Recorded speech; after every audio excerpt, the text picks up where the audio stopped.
gentlemen, and as we mentioned earlier, on the second segment of the show, we're going to be going back in history to talk about the ancient Egyptian army. When did the army start in Egypt? We will be continuing our discussion on this issue with our guest today, Mr. Samir Abbas, Egyptologist. Good morning, sir, and thank you for joining us. Good morning. Good morning. Good morning, Dr. Abbas. And of course, when we talk about the Egyptian army, we should talk with respect and integrity, because it has been one of the strongest entity in the whole region ever since Ahmose. So if you like to give us just an introduction for the people who missed the first episode when you first talked about the Egyptian army, you could give us a quick recap about the source and the foundation of the Egyptian army. How was it formed, and why has it remained so intact and strong until today? So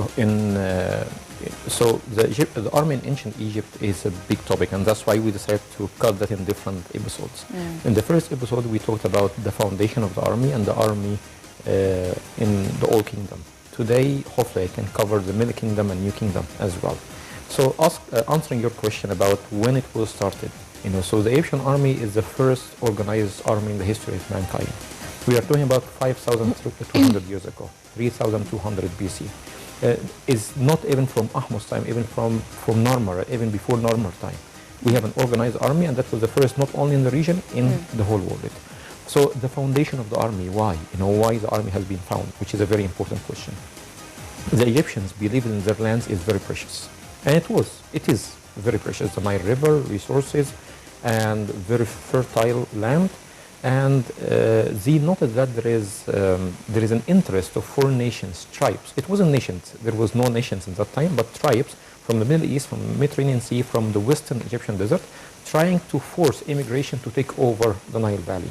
So the Egyptians in that time, they were not fully united together. It was divided into two kingdoms. They decided to come together to form one country, and the first task of the first king of the unified country is to build a strong army so they can stop the illegal immigrations which was happening from the Middle East, from the Mediterranean Sea, and from the Western Desert, and which is very clear in Narmer Palette, one of the oldest artifacts in Egyptian art, in the Egyptian Museum, holding his mace and defending the country against the foreign invasions. So that is the foundation of the Egyptian army, especially in the Old Kingdom.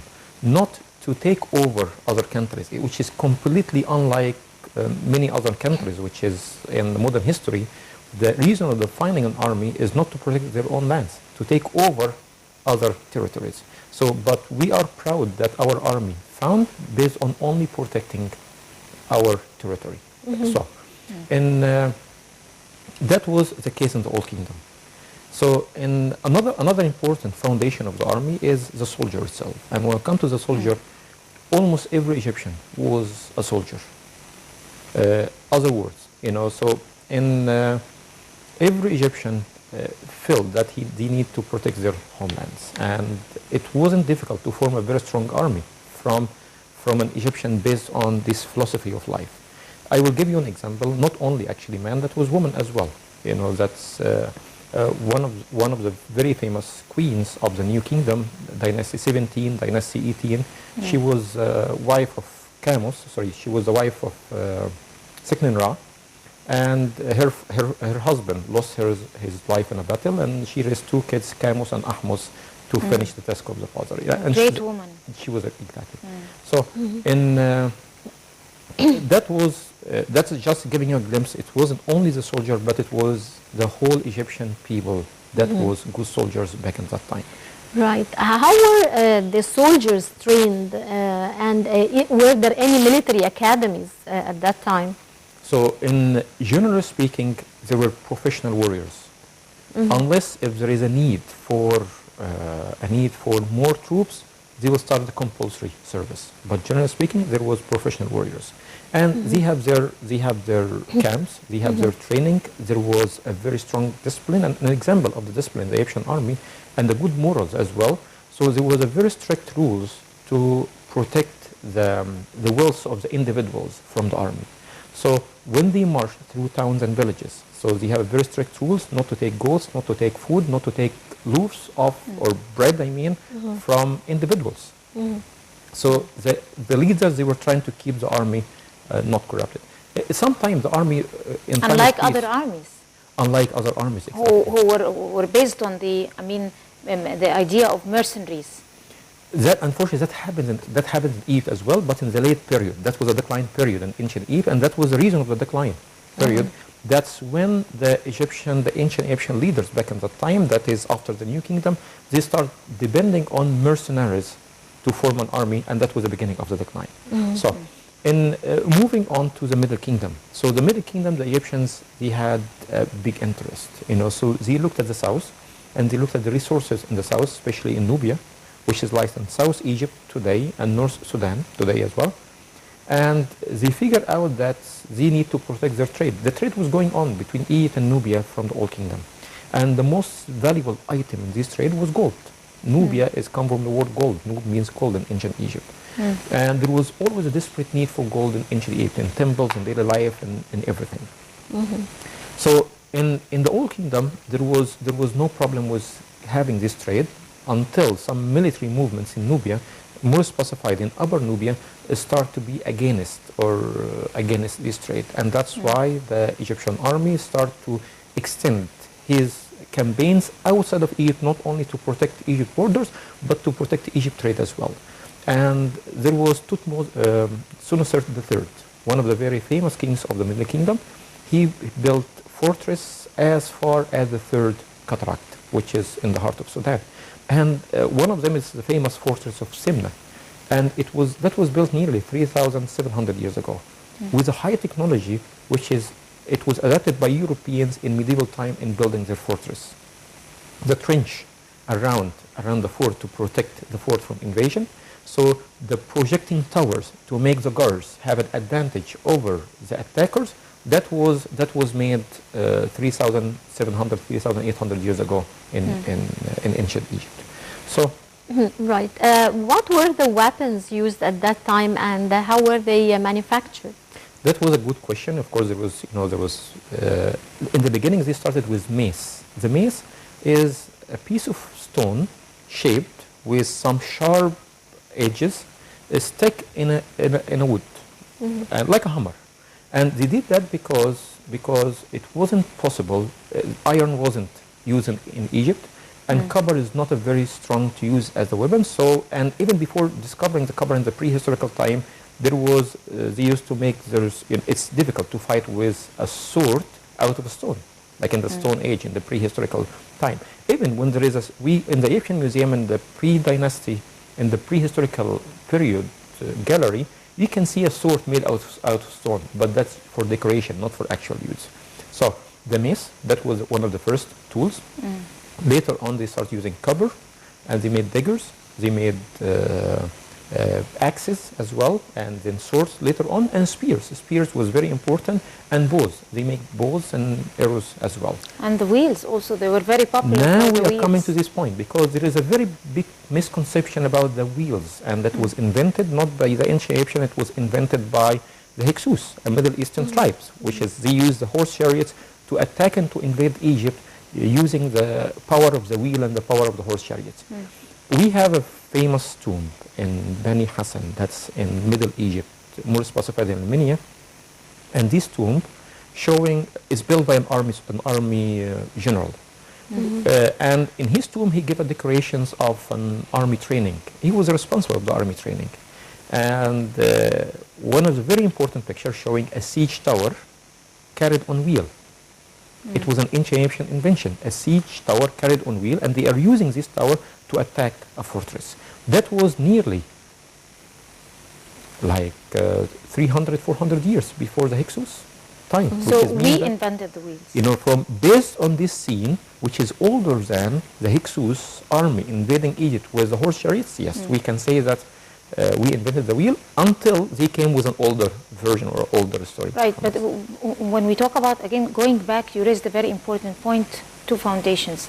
The element of the Egyptian warrior or the soldier. That is the difference between the Egyptian army and any other army in the world. They're very resilient. They're strong by nature. They tough. are tough, Right. and all that. And they have, also principles, and they have courage, and certain description for the Egyptian warrior that is not, that categorize that particular army, that makes it different or differentiated from any other armies. And another element is the woman. So, I will give you an example of women in ancient Egypt. Egypt will not be The driving force of women. liberated from the Hyksos without the driving or without the force of Yahotub, which is a woman I'm talking about. Exactly. So, and that's why I said that it's all of the Egyptians, they were good soldiers and good warriors. You don't have to fight in a battle to be a good warrior. Women were masterminds of of that will war take us to battles. another topic. But No, but they that's had a true. very, In the case of Ahmos? in this case, they were behind the victory over the Hyksos. And that's why she was honored with the highest army or military medal in her time. She haven't been in a battle herself, but she was honored by the best army medal in her time. So talking about women, there is also another interesting thing, which is the prototype of tanks. Of Tanks tanks. has been invented in ancient Egypt. We are, so it's very simple. The wheels, and very, then not progressed into tanks. even before the wheels. It was very simple. It is like a wooden shield with handles from inside, big enough to house 3 or 5 soldiers. So the soldiers inside will carry this shield and will move with it, with another soldier, a 5th one in the middle, carry a long spear to attack the enemies in their fortress. That was a prototype of a tank, which is also invented in ancient Egypt.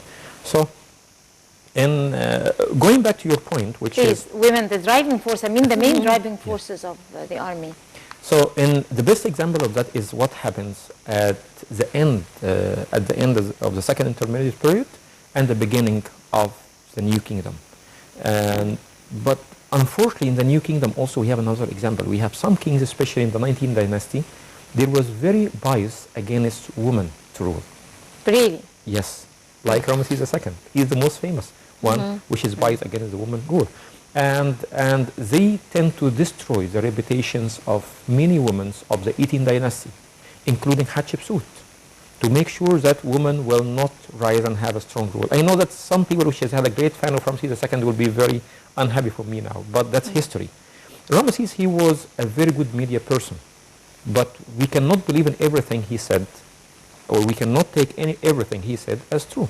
So another point which is you talked about, which is very important, that is the good values or the good morals of the Egyptian army.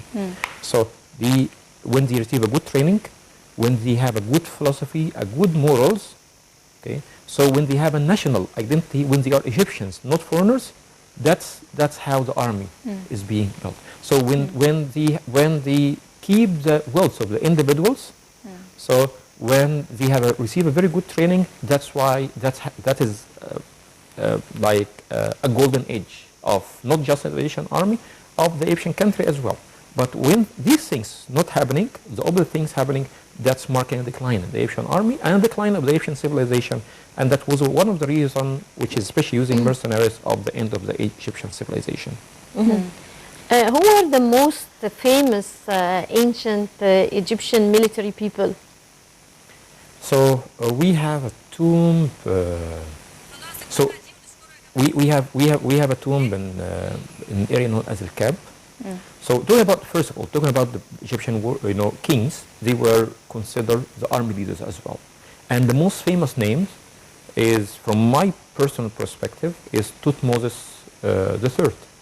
So that's in the New Kingdom, and he extended the Egyptian territories as far as Persia, as far as Turkey, and to the heart of Sudan. So another famous name is Thutmose I as well. A third famous name is Ramesses III. And in terms of officers and soldiers, we have famous officers, which is they left tombs and camps, and very important documentations of the wars of the New Kingdom. Yes. Right. Dr. Samira Abbas, I would like to thank you very much, historian, author of Egyptology, Thank you very much for coming over to the breakfast In show. the next episode, we'll cover the New Kingdom. Yes. You give us a promise. Thank you very much, sir. And dear viewers, with this we wrap up this edition of The Breakfast Show. Don't forget to join us tomorrow, same time, with a new crew. You are in the company of Niveen Ramzi and Gina Hussain. Thank you very much, team. My pleasure. Thank you very much. Bye.